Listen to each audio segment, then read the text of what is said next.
Alright, let's have a look at the navigation side of things now.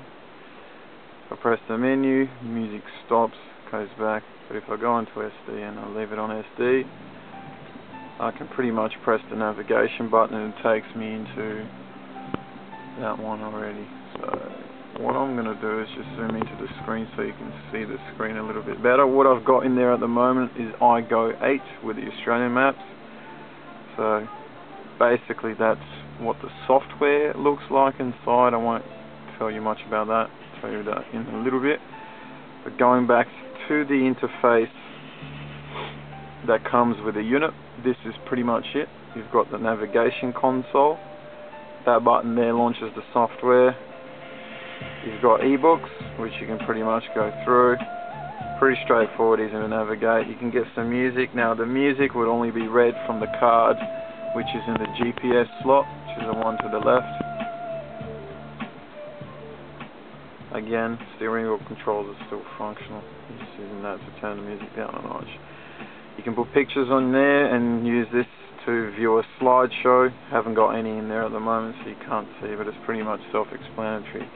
You can also play movies through here. I've played some movies in there, AVI file formats, which is a pretty cool thing to be able to do. Then you've got the settings. It's just asking for the path of what the software is, and a few more setup options. So you can basically set up language, volume, a bunch of other things, time. Bit of a fault, probably more so with the firmware of this unit. Adjusting the date can be a little bit of a pain. See how it's not really letting me go up and down, and regardless of how hard I try this, it always seems to think that I'm in 2033, which is a bit gay. Doesn't bother me, doesn't affect the main time and anything else with the unit, and I'm never in the screen anyway, so I couldn't care less.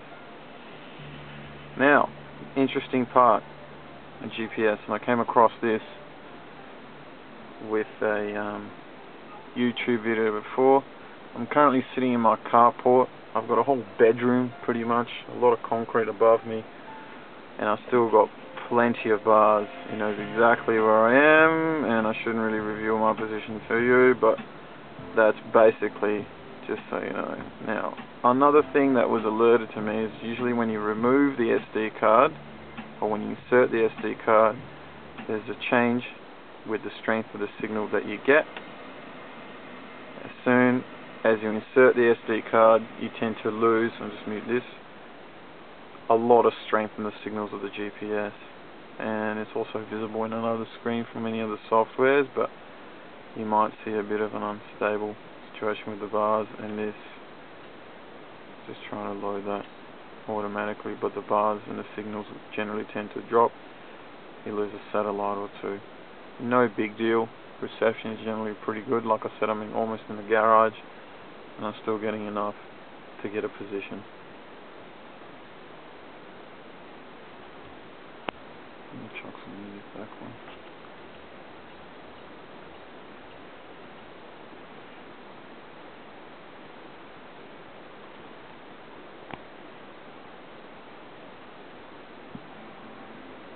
Now back to the navigation console.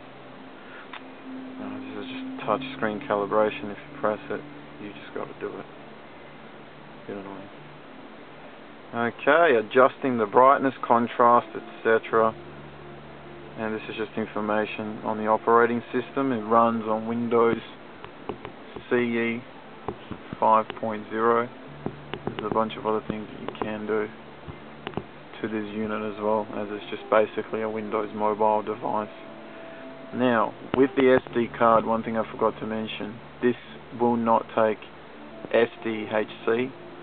Had no luck trying cards of various brands and getting anything above 2 GB working on this side, whereas a 16 GB card has worked on this side to play music through the GPS interface. I did see someone mention in a forum somewhere that you can load up SDHC drivers and actually get this card running, this card slot running with the SDHC, but I just haven't bothered trying that. You've got to go into Windows CE and it is a little bit of a pain. Quite an easy task, I just haven't had the time to do it. To be honest, I don't really need to use that function at this stage, so don't care.